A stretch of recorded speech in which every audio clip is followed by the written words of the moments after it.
Bon, et ben voilà, on est le 1er mars aujourd'hui, jour anniversaire de ma fille.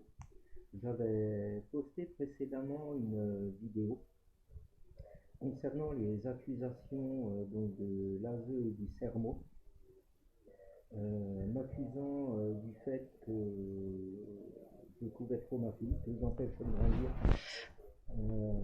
etc. etc. Euh, j'ai quand même, j'en ressors du tribunal. Ça a été rude, ça n'a pas été simple. Face à une personne menteuse, manipulatrice, qui ne reconnaissait pas ses erreurs, qui bégayait la moitié du temps, ce qui a eu un avantage pour moi, parce qu'elle n'était pas sûre de ses réponses.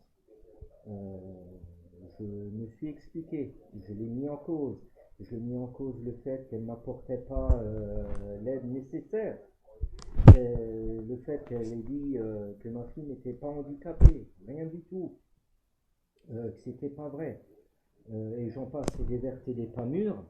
Donc ce que celle-là voulait, et je la cite, Madame Dubuisson, euh, voulait placer ma fille. Surprise.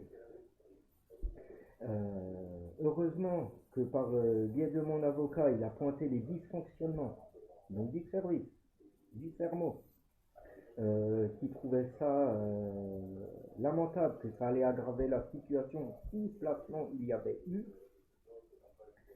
Résultat des courses, le juge en a décidé autrement, à mon grand soulagement. Elle a décidé de faire une AMO renforcée. Je ne sais pas ce que c'est. Je vais le découvrir et je vous tiendrai au courant petit à petit.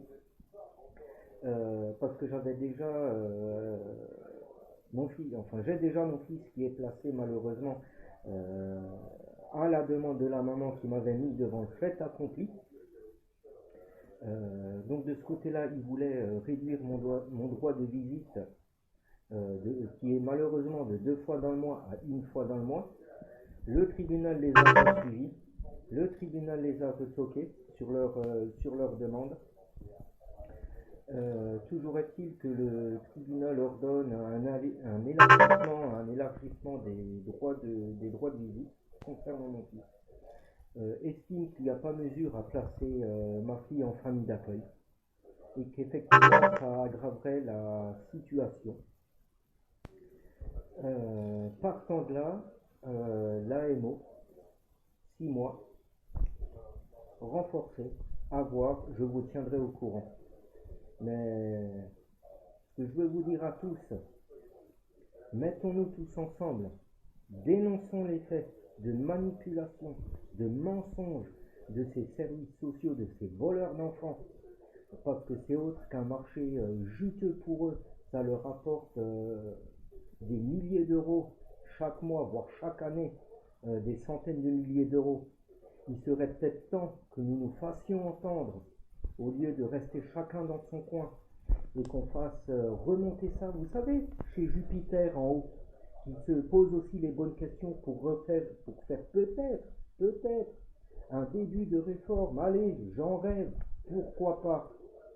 Qu'est-ce qu'on attend, mais qu'est-ce qu'on attend pour s'unir tous ensemble, pour se rencontrer par région, pour en discuter, pour mettre nos idées à plat et pourquoi pas porter ça au plus haut sommet de l'État et être enfin nous aussi reconnus comme victimes d'un système qui n'est pas infaillible et qui est tout à fait faillible avec des personnes peu scrupuleuses qui n'ont strictement rien à faire de la fratrie, de votre statut de parent et qui bafouent tous les droits d'année en année.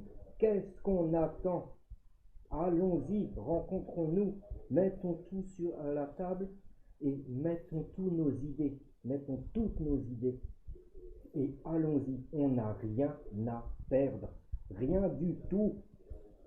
On a tout à gagner pour que cela cesse et que d'autres victimes ne soient plus comptées de ce système-là.